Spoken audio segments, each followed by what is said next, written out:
Hello, everybody. It's Thursday night. We're live on the Smart Connector group. I'm absolutely thrilled to bits to be able to welcome a really important guest tonight, Sam Rathling. Welcome, Sam. Hi, Jane. Thanks for having me. Welcome, everyone. So Sam is the most sought after consultant on LinkedIn in Europe, and she's an expert on LinkedIn lead generation and what's called social selling. We're going to go into that tonight. She's the CVO, and for people that don't know what that phrase means, it means the Chief Vision Officer of her business. She has the fastest growing LinkedIn agency in the UK. She's got a best-selling book that is called LinkedIn Unbound, and it's got, I'm just having a look at the notes, 89 five-star reviews. It's an absolutely brilliant book. It topped the bestseller list within, I think you said 6 days, Sam, and it's still a bestseller today. So I would highly recommend her book. And the other thing that I have to say about Sam before we get into it is she's on a mission to generate £1 billion in sales for her clients by 2025. And she's currently tracking this, and it's at 93.7 million, I believe, already. So, wow, that is an amazing result. Yeah, so we've got lots and lots of questions already started. Good evening, Jace. I can see you're already on there. So let's get going, really, Sam. So tell us a bit about yourself and how did you actually come to be a LinkedIn expert? Hi, Jane. Well, my background actually was in the recruitment industry before I got into LinkedIn. I was a very early adopter of LinkedIn. So it's actually 17 years old, LinkedIn. Can you believe that? So it's even older than the likes of Facebook. So I think end of 2003, early 2004, I was introduced to LinkedIn when I was a recruiter. And in 2005, I moved to Ireland and my husband got relocated there and I had to literally start from scratch, decided to create my own business and suddenly found myself having to build a network, create leads, and actually win new clients. So I thought, well, actually, I've spent all this time learning LinkedIn, looking for candidates. So I guess I could use the same skills to go find new business. So spent a few years doing recruitment, won some very large contracts, worked with companies like Amazon, recruiting for them in Ireland, and then eventually in the UK. And I went to a seminar in 2010 and saw someone talking about this whole idea of becoming an expert in something. And I thought I'd kind of fancy the idea of doing that, but I had no idea what I wanted to do it in at that time. And I got asked to speak at a conference in Yorkshire in 2011 about how I'd grown my recruitment business. And obviously, I spoke on stage about how I'd grown my business through networking, both offline and obviously online. And that was the first time I ever spoke about LinkedIn from a big stage. Went off to a standing ovation and I thought, you know what, I really love doing that. So I made it my mission at that point to really start to become, a go-to expert in something, and just invested many years in kind of learning how to do that, and obviously started building my brand through LinkedIn. But only really started taking it seriously about 4 years ago. Mm-hmm. And you've built a multiple six-figure business since then, haven't you, Sam? Yeah. What an amazing achievement. It's been a bit of a journey and a bit of a roller coaster, but yeah, we're tracking really well at the moment. Obviously, this year it's actually been pretty good for us in terms of the fact that people are really starting to look at their lead generation strategies. We're hiring, not furloughing, so we've just taken on a new sales manager. The campaign team has just grown by one. We're now hiring another person, so we are in a fortunate position that we are growing quite rapidly. And next year we're aiming for multi seven figures. Well, that's amazing. That is such a result, but it doesn't surprise me, Sam, because you're a very focused and very clear communicator and a subject expert. And I've already been fortunate enough to be involved in a workshop of yours, because that's actually how we met, because I'm on Rob Moore's Marketing Mastermind and you were invited as a guest to that. So I am not surprised. You have so much wisdom and experience to offer. And I know that the people on our group tonight are going to be absolutely delighted to be the recipients of that. So let's get started then, Sam. So the first question I'd like to ask you is, where do people go wrong on LinkedIn? Oh, That's a great question. What So would you, my what are the first most common mistakes? So the first thing that I see people doing wrong is that they go to LinkedIn to get and to sell and to pitch, and they see it as a place where they should be going to get lots of business. And that's the first mistake that most people make. Um, I always tell people you need to go there with a giving mindset. So go there to give, to help others, to build your network, to position yourself as someone that has knowledge about a particular topic. And when you go with a giving mindset, you'll find yourself creating amazing relationships. You'll find yourself creating content that's really speaking to your target market. And if you go there with that kind of mindset, then you'll not be sending horrible sales pitches into people's inboxes, which does not work. So that's the first thing I would say. The second mistake that I see people make is that they jump straight into creating content, but without really thinking about who that content is aimed at. So they're not particularly clear about their target market, and they're not really sure who they should be marketing to. So they tend to go in the very scattergun approach. They're selling everything to everyone, versus if you get a real crystal clear idea of exactly who is your ideal client. So not your kind of bread and butter low value client, but think about your absolute dream client, who that is, where are they, what kind of industry are they in, what kind of job title do you want to target, what kind of businesses do you want to connect with. And everything you do on LinkedIn, from your profile to the messages you send to the content that you create, should be aimed at that sweet spot, that ideal client.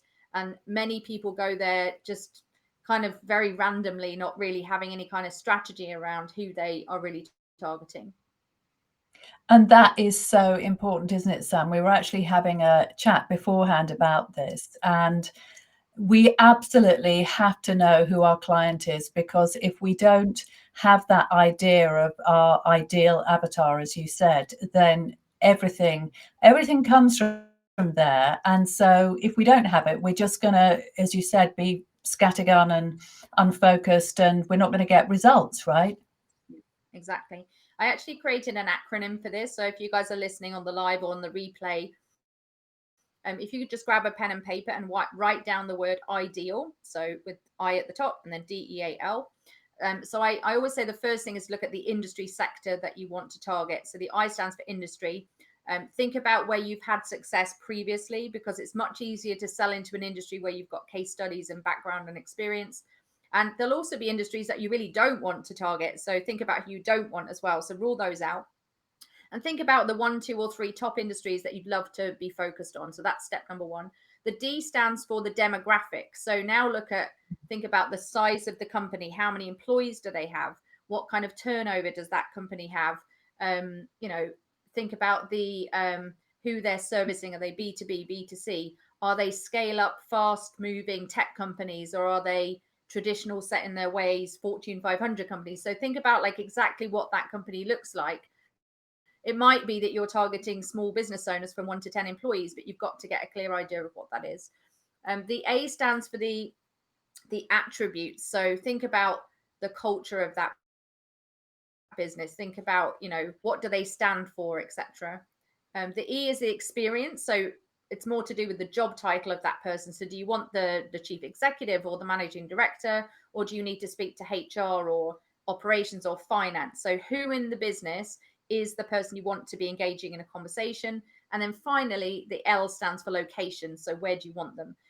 So do you want to do business with people on your back doorstep, or do you want to work internationally, or you just don't care, you don't mind where they are? So start with that kind of ideal client in mind, and everything you do on LinkedIn feeds from that initial outline of who you want. Amazing. It couldn't be clearer, Sam. So okay, so let's move on and talk about posting. And this is again something that we were chatting about beforehand. So what we discussed is that I've done posts that have really taken off. They've trended. They've got 5,000 views in a day, and I've got others that have got less than 500. And I don't really understand what the difference is between those two, or what it is that I did to make some of them go viral and get really, really sticky, and others just be a bit of a damp squib. And I know that a lot of my audience feel the same. So have you got any tips about creating really sticky, good content and getting that traction that we're all looking for? Yeah, well, it's not uncommon to have exactly what you've experienced, and a lot of that is that, you know, it's just about understanding how the LinkedIn algorithm works and what it loves and what it doesn't like. So there's quite a few intricate factors that come into this, but I'll give you a few of the most relevant ones. So the first thing is that when you create a post on LinkedIn, um, LinkedIn doesn't really like it when you take people away from its platform.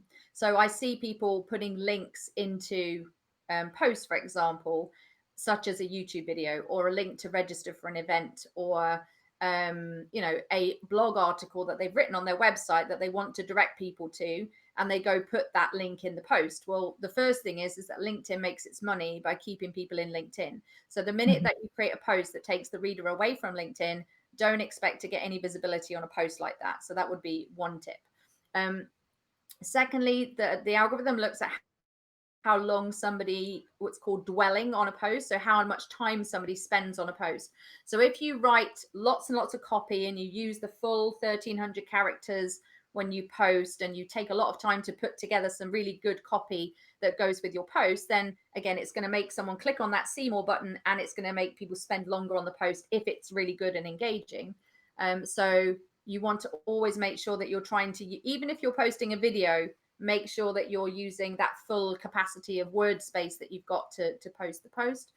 The next thing I would say is it's got to be really good quality and highly engaging. So a really simple tip to make a post more engaging is to ask a question on the post. So you could create a post about, I don't know, a particular topic, and then you could ask a question at the end, because when you ask a great question, you engage people and you'll get great answers. So that would be another little tip.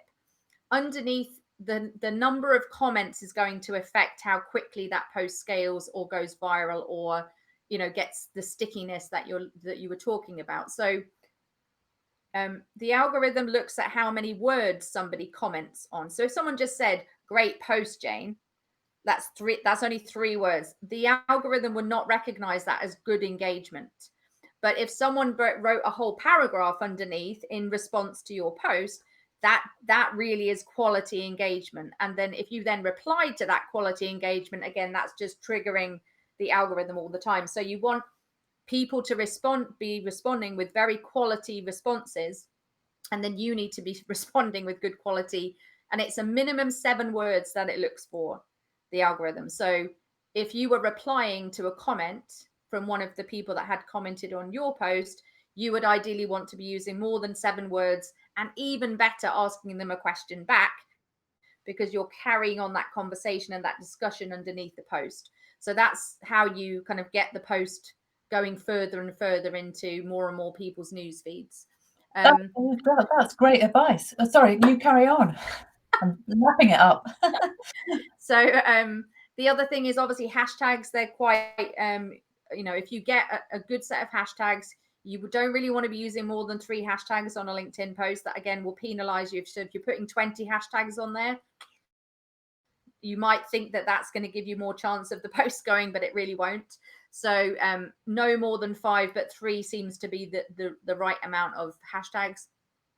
And you can see by going into the search bar on LinkedIn and just typing in the hashtag that you think you want to use on your posts, you can see how many followers a hashtag has.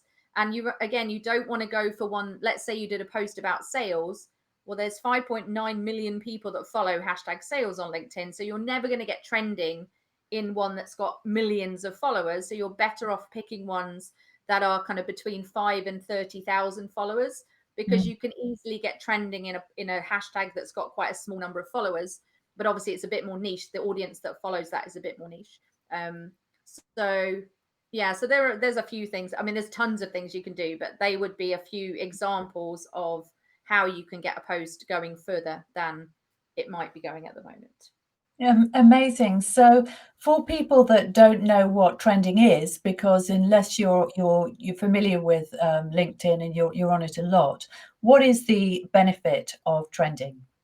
So when you first post something on LinkedIn, it's only 2% of your network that actually sees that particular post in the first kind of 15, 20 minutes. So in Mhm. order for you to get your post in front of more and more people, you need to get all that engagement happening that I was talking about earlier. But let's say you use, I use hashtag social selling, which is quite a niche topic. There's only about 30,000 people that follow it. But I'm connected to, I don't know, 21,000 people, something like that on LinkedIn. So only the people that I'm connected to, plus their connections, are going to see my content when I'm posting. If I get trending in hashtag social selling, that means that LinkedIn is picking up that post and is going to start pushing it out to everybody or more people that follow the hashtag social selling. Now, that Mm. could be somebody in Australia who is in my fourth degree in my network doesn't even know who I am, but happens to be interested in that topic.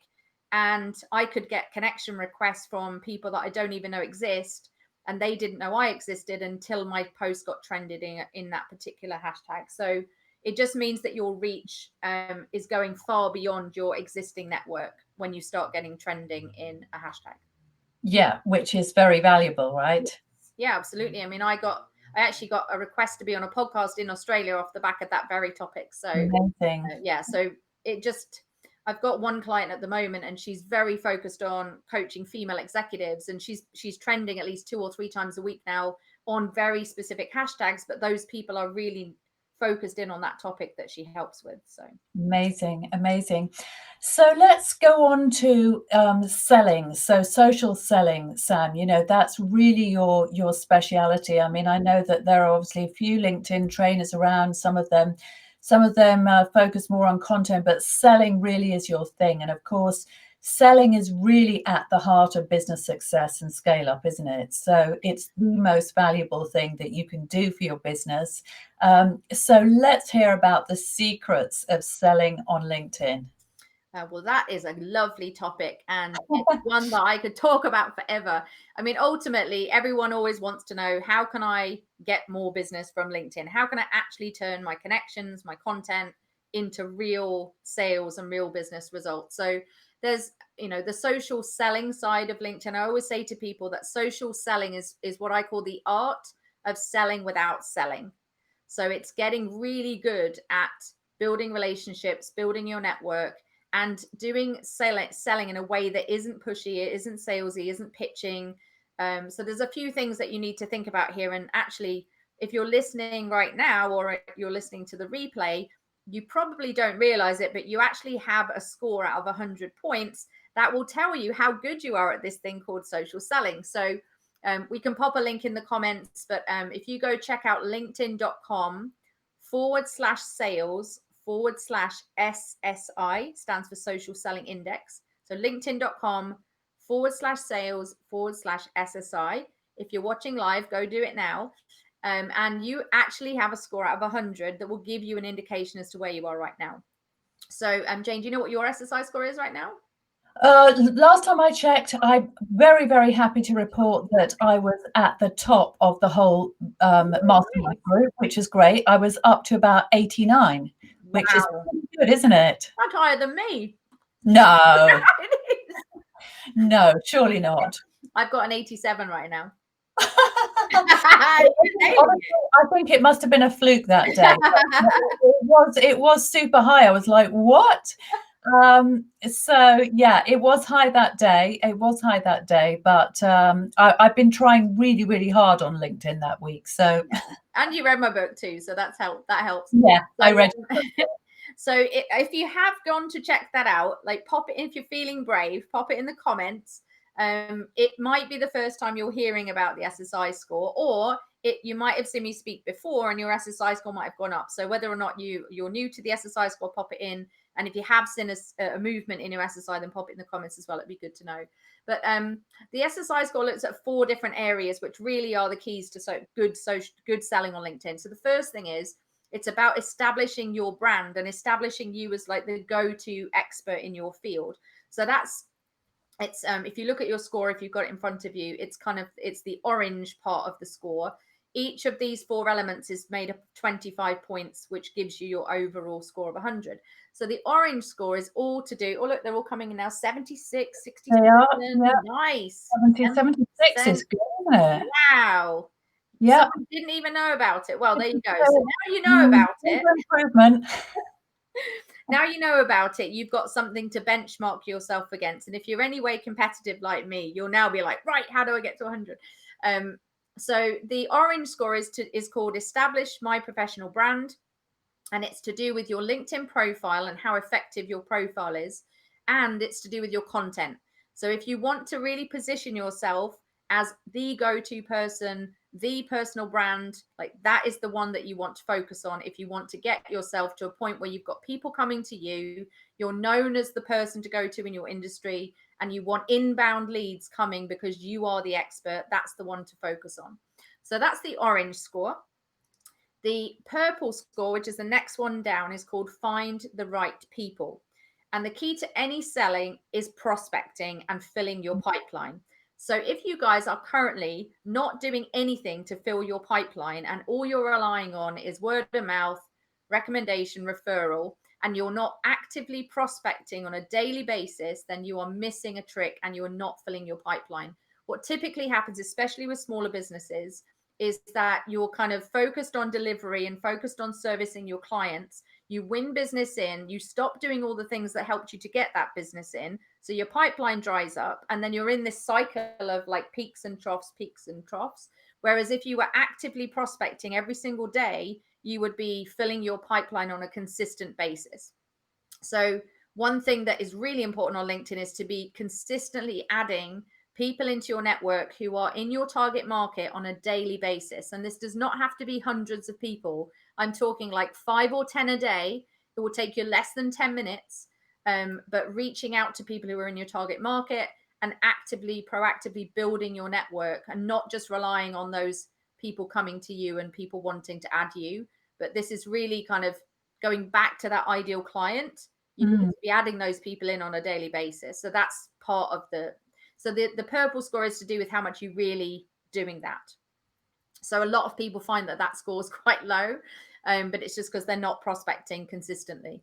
The next one is called Engage with Insights. So, earlier we were talking about engaging on posts and liking, commenting, and being very proactive in the newsfeed. That's one thing that you can do for that. The second part of that score is really made up by how much you're using LinkedIn to research and get insights on people and companies.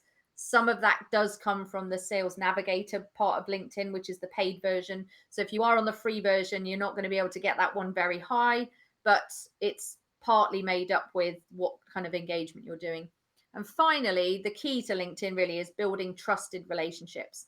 And that's the green one. So your SSI score is a good indicator that you're doing this thing called social selling pretty well.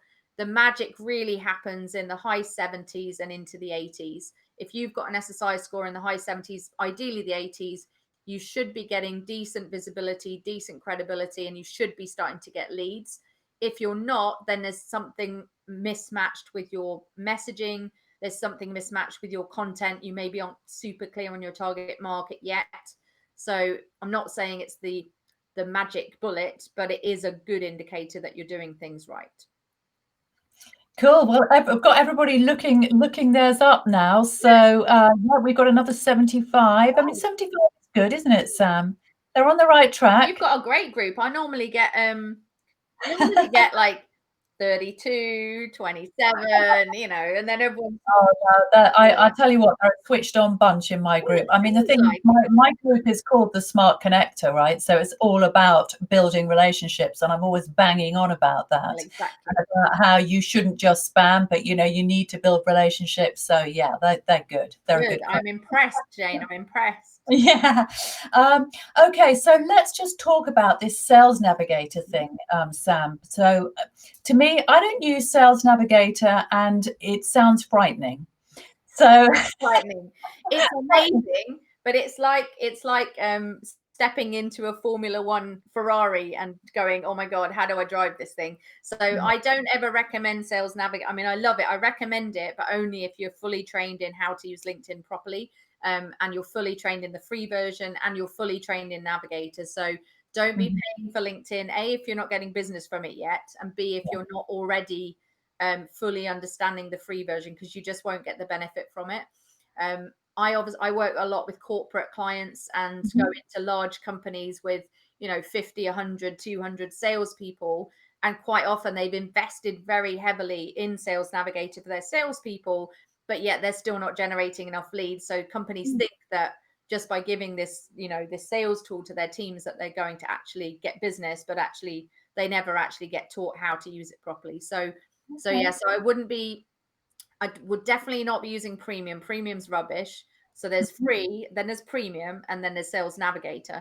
So Sales Navigator's 69, 70 quid a month. If you're purely in a business development role and you're 100% in sales, it is a phenomenal tool. And I really recommend it. I've just hired a new sales manager, Leanne. She might even be she's in the group, so she might even be on live tonight. Leanne is prospecting 30 people a day using Sales Navigator, and she's landing between 2 and 4 really good sales meetings a week with very, very ideal clients for us. We're talking like companies with 5,000, 10,000 employees, just by consistently prospecting and using Navigator. But she's obviously fully trained by me in how to do that. So I wouldn't go spending money on LinkedIn unless you actually know what you're doing with it.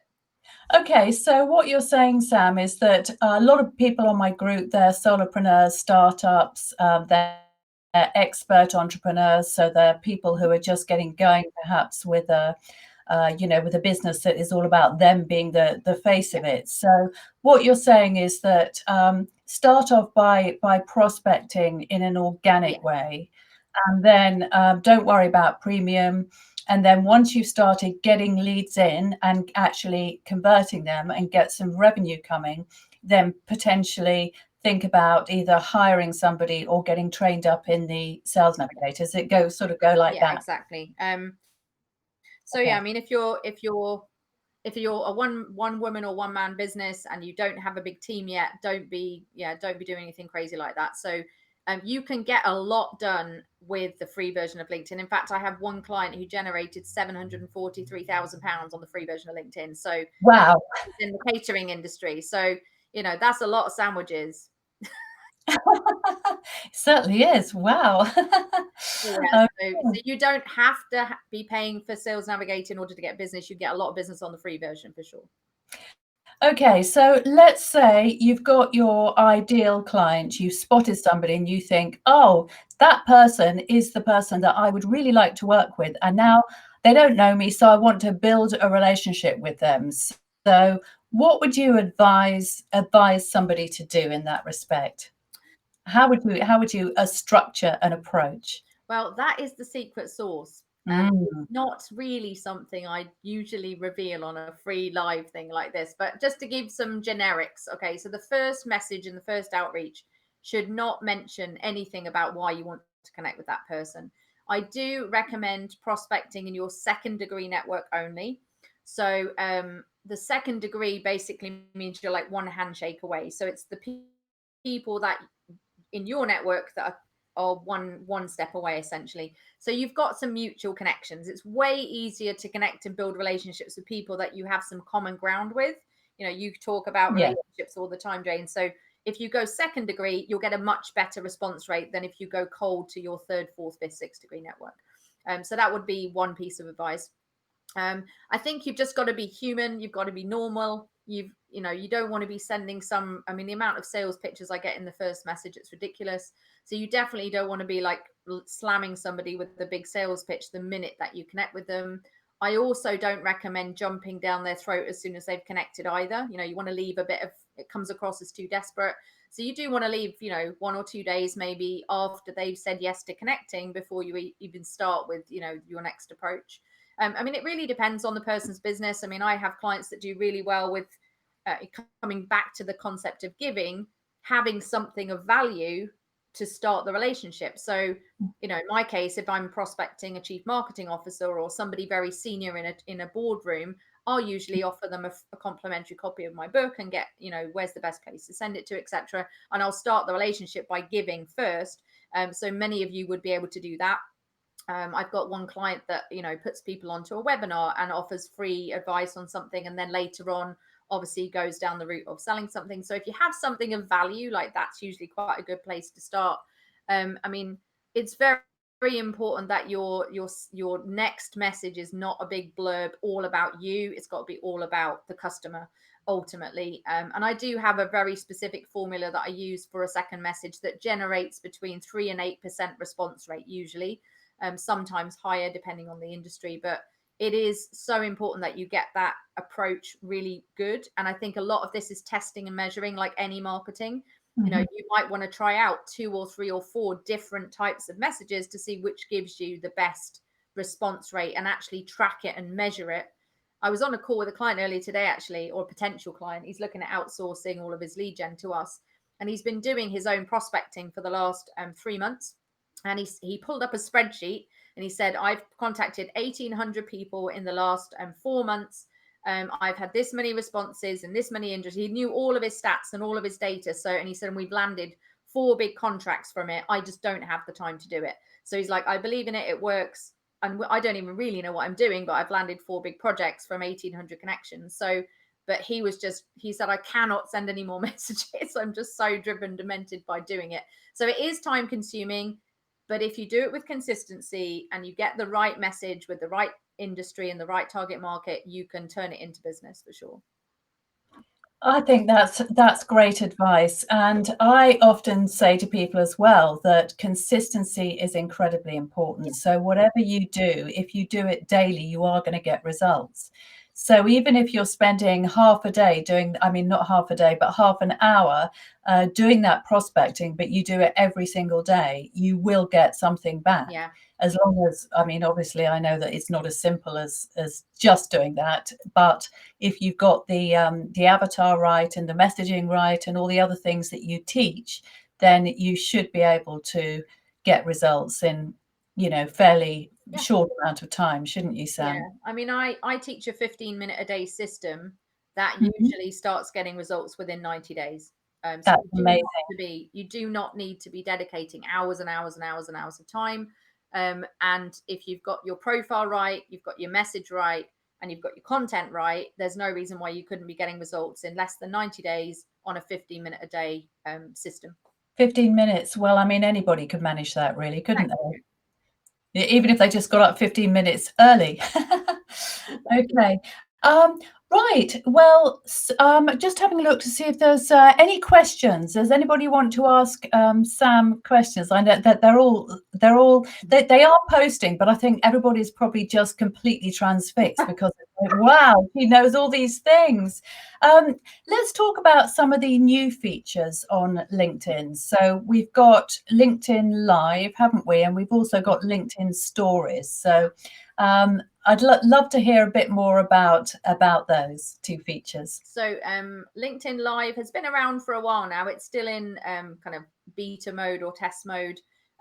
It's only available on an application only basis at the moment. So and you do have to be pretty persistent. So if you have been rejected already and they've said no, I know someone that took 5 attempts to get themselves onto a yes for LinkedIn Live. So LinkedIn Live doesn't kind of work exactly the same as Facebook Live. It's not like you can just click your phone and then you're live. You do have to use like restreaming services to be able to use it. But they do look at things like how many followers you have. So obviously the higher the influence level at the moment that you have in terms of number of connections. And they do look at whether or not you're using live outside of the LinkedIn platform. So they'll look at, they ask you to submit, Facebook lives that you've done or any lives on any other channels. So it's not for everyone. I don't even have it yet. I've applied for it a few times and still don't have it, which I'm really annoyed about, but I will get it and I know I'm going to get it. So it's not for everyone. Not everyone's super comfortable, especially in the early days of producing content. Then, a lot of people are really scared of video and are scared of lives. So just be aware that it exists. You can apply for it through the help section of LinkedIn. Just go to the LinkedIn help and just type in LinkedIn Live and there's an application process there. So I think live is a really good feature. The one thing I love about it is that your entire network is notified when you go live. So, Yeah. you know, if you've got 10,000 connections, I mean, I've got 20,000 connections, and the fact that my brand will just pop up going, Sam Rathling's now live, you know, I Oh, think yeah. that's one of the only times that you can get your entire network notified that you exist. So yeah, so that's a good thing. I've seen quite a few companies using it very well on their pages. So Pfizer have got a really good company page with a good live channel. The World Health Organization's using live as well. There's, you know, Rob Moore's very good at using live on LinkedIn as well. So he's a good example of, you know, he uses it a lot. But I think he's reduced down how many he does now, because I think probably once a week is probably about, you know, treat it like a channel almost and go live at the same time every week. That'd probably be a good strategy. But and then LinkedIn stories, most of you probably don't even know this is coming, but LinkedIn stories. So obviously you've got Instagram stories, and obviously it started out on Snapchat. So LinkedIn is about to roll out stories, which I'm super excited about. Apparently you can, yeah, no, I can't wait. It's going to be up to 15 seconds, I think, and you can roll, I think, up to 100 stories into one in one day. So yeah, it'll be very similar to the other story reels that are out there at the moment, but it looks really good. I know it's at the moment out already in Australia. It's out in Brazil. It's out in the Netherlands. There's a few countries that are testing it at the moment. So they won't roll it out to everyone until they've, you know, ironed out all the bugs. But I'm really looking forward to stories on LinkedIn. Fantastic. Do you do stories elsewhere? I mean, do you actually use other networks, Sam, or are you just a LinkedIn only person? Honestly, LinkedIn is my home. It's my happy Mhm. place. Do I have Facebook? Yes, I do.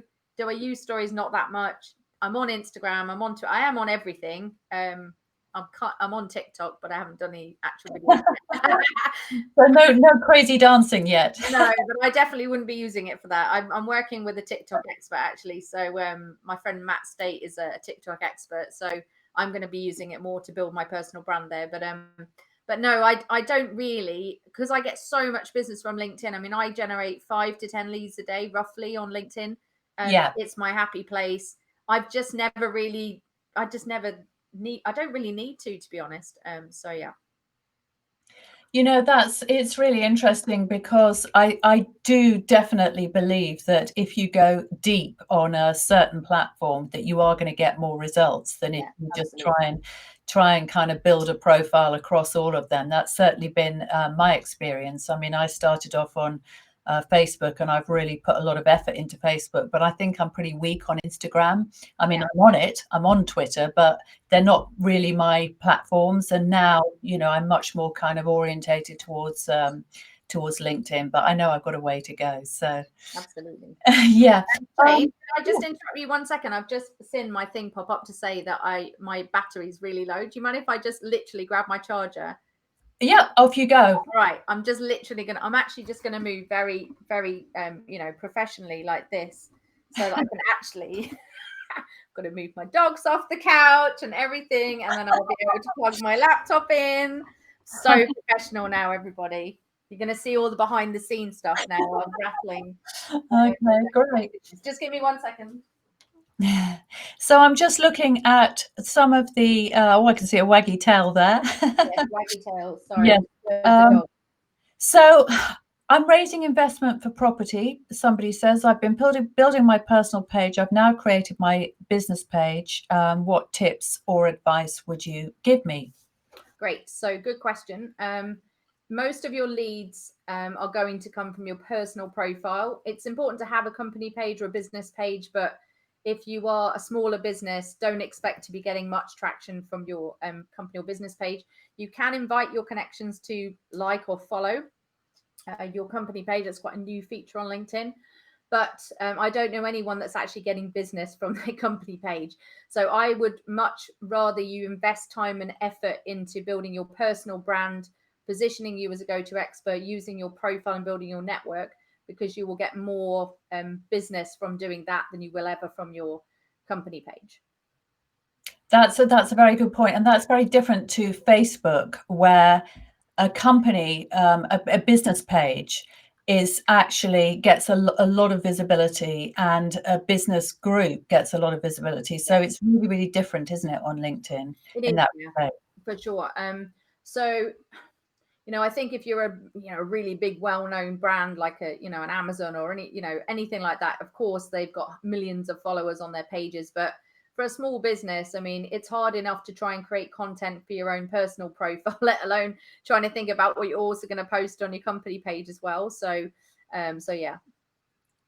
Focus. Okay, so investors, I mean, I know quite a lot about this because I also have a property business, and I've also raised quite a lot of investment funds, and I do work with investors and I advise investors.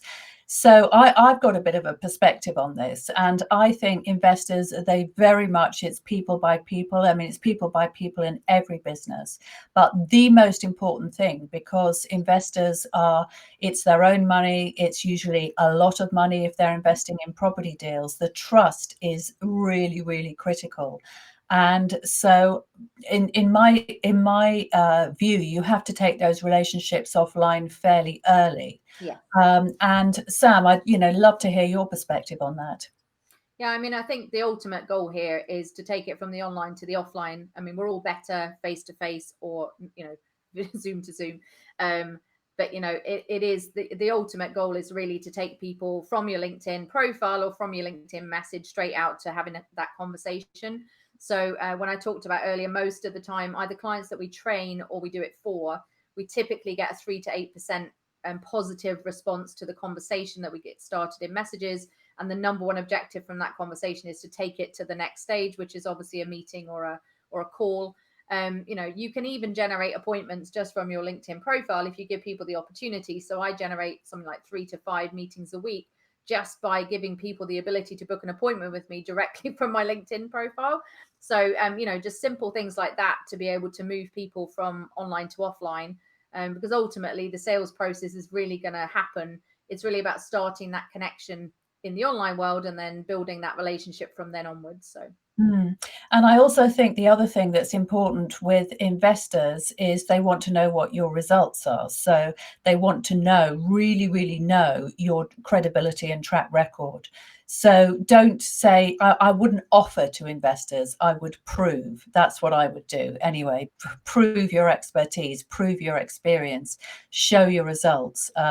Obviously, you have to be sometimes a bit sensitive about that because, again, investors, they don't want to have themselves, plastered all over LinkedIn or Facebook as people with lots of money. But yeah, I think that's important. Okay, so would you post in the business page and share to your personal page is another question, Sam.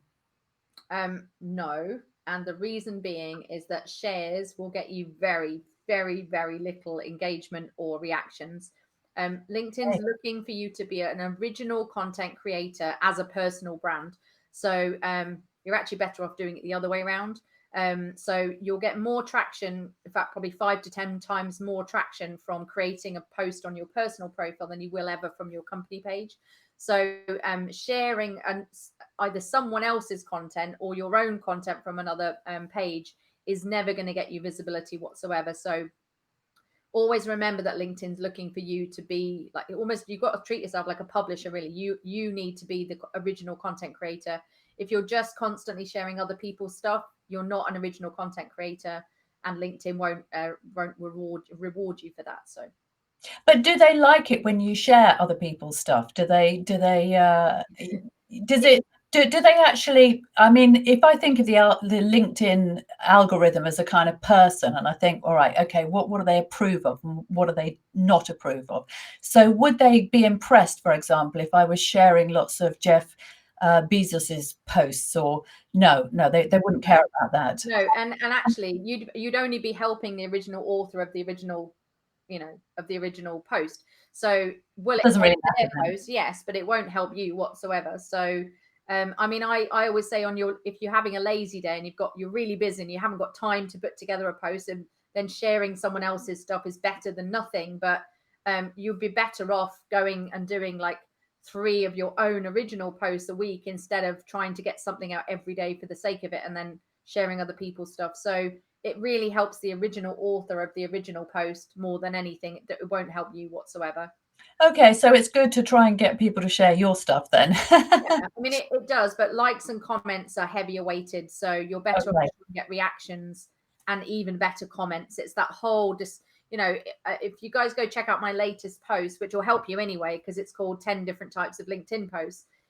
It's actually done as a document post, and very few people know about document posts. So I thought, well, I'll do it as a document post, because then at least people can see an example of one.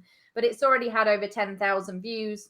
Document posts get really, really good engagement. But if you look at the discussion underneath the post, it's just lots and lots and lots of comments, lots and lots of replies, not just from me, but from other people. So definitely variety is key. I see someone else asked a question about pictures versus images versus video. Again, that post that I put up earlier will give you some help with that. If you are using video, obviously things like captions are going to make a difference, and whether or not people can read it without listening to it is going to make a difference. It's a lot to do with the value you're providing and whether or not it's hitting your target market. So, oh, we've got loads of questions coming through now, Sam. Right, so what's your thoughts on tagging people, Sam? Is it preferred to tag images or tag people in comments?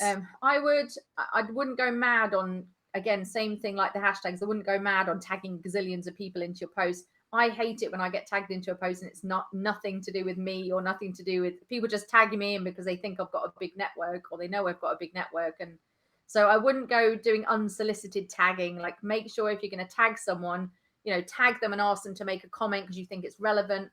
But definitely use the comments more than tagging in the photo, because again, it's going to drive that traction underneath that post, for sure. Okay, so we've got, what captioning do you suggest, Sam? So there's a few options. There are a couple of apps out there that will actually automatically caption as you're speaking. So if you're on an iPhone, Apple users, there's one called Clip-O-Matic, which is, I think, $4.99 one-off payment, and literally as you're recording the video, the captions will come up live underneath. You can edit it afterwards. You get up to 1 minute of video with it, real-time captioning. If you're on Android, then there's one called AutoCap that will do the same thing. My favorite, though, is rev.com, rev.com. So if you are doing a slightly longer video, maybe 6 or 7 minutes of real kind of education, then you'd probably want to send it off to someone like rev.com, and they will, I think it's $1.25 per minute of video, and they'll caption the whole thing for you and send you back what's called, it's a bit technical, an SRT file, which actually, when you upload the video to LinkedIn and you click on edit, you can actually match the video and the SRT file together, and all those captions will come up underneath. So it's a bit technical, but there is a way to do it. The other option you've got is using something like, there's an app called Quick, Q-U-I-K, which I love. It's you can put photos, videos, text, and there's royalty-free music on there. It creates really professional videos with text in them. And, in seconds, you can have yourself a really professional looking video that, especially if you're not one of these people that doesn't like to be in front of the camera and you want to put a video up, but you don't want to be in the video, because there's a lot of people out there that don't want to be in video. Wow, that's amazing. That's such valuable advice, Sam. That's incredible. Okay, so do you suggest posts or articles? What's the relative benefits of both? Great question. So a post, you should consider it for visibility. An article, you should consider for credibility. So they do different things. So you'll never get as many views on an article as you will a post in the newsfeed. An article is like a blog within LinkedIn, for those of you that aren't familiar with the terminology. So writing an article will position you as a go-to expert and an authority on your topic, because you're writing something about that particular topic. So if you want to check out decent articles, I've got quite a few on my LinkedIn profile.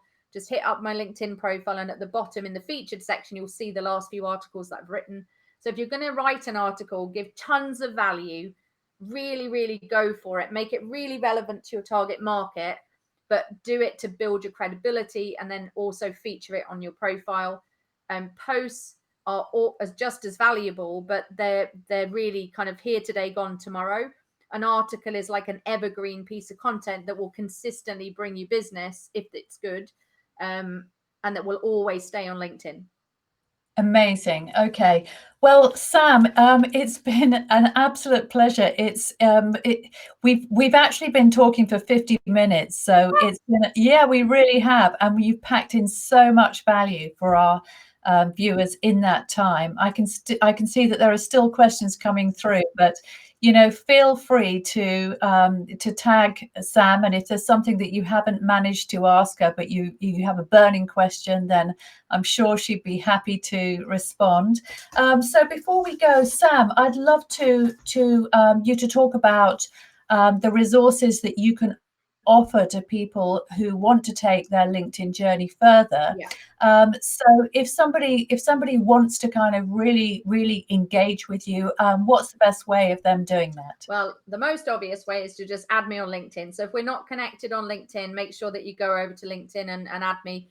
Please do mention that you came from Jane's group, because I get a lot of connection requests, and I always like to know where people have come from, so then I know how we met.